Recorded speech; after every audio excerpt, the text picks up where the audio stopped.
Баршаңызға сәлем. Бүгін осындай әдемі, дәмді, тәтті болатын формасыз ақ осындай трубочка жасап үйренейік. Сіздер мені қолдап арнама тіркеліп кетулеріңізді сұраймын, ал біз бастаймыз.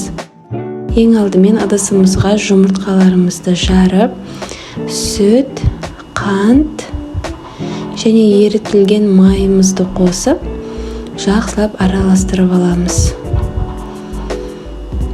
Ванилин және тұз қосып тағы да жақсылап араластырамыз. Қанты толық еру керек.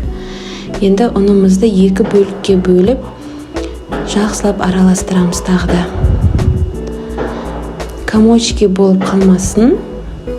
Тестамыз осындай қоюлықта болуы қажет. Енді жай отта құрғақ табада 2 қасық құйып, дәл осылай видеодағыдай қасықпен жайып шығасыздар.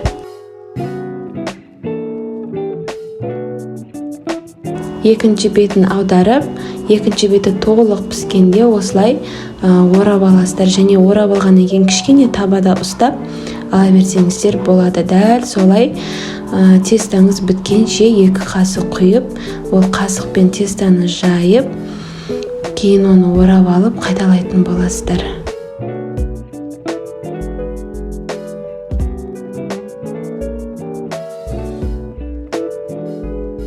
Бұл трубочкелер үстіп орап алғандан кейін суыған сайын қата беретін болады.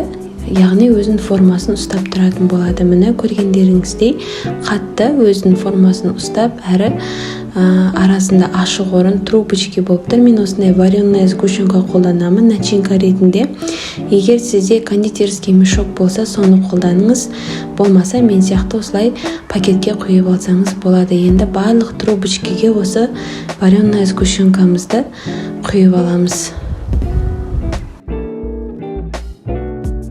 Егер кірмей жатса, осылай кішкене жерге ұрын қырасаңыздар болады, бірақ трубочкиіміз қатты болып тұрады, сынып кетпесін, абайлаңыздар.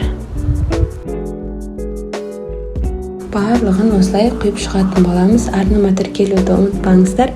Менде пайдалы рецепттер көп және алда көп болады.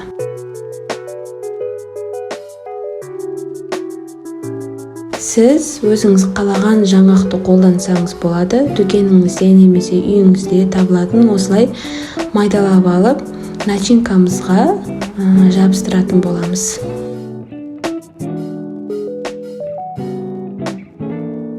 Міне осындай әдемі трубочки шықты бізде. Мен бетіне сахарная пудра септім. Сізде дәл осылай үйіңізге қонақтар келгенде немесе отбасыңызға істеп берсеңіз болады. Арасын бөліп көргендеріңізде барлық жеріне сгущенка барған, әдемі болып тұр. Рецепт сіздерге ұнады деген ойдамын. Пайдалы болған болса, арнама тіркеліп кетулеріңізді сұраймын. Келесі рецепті жолыққанша.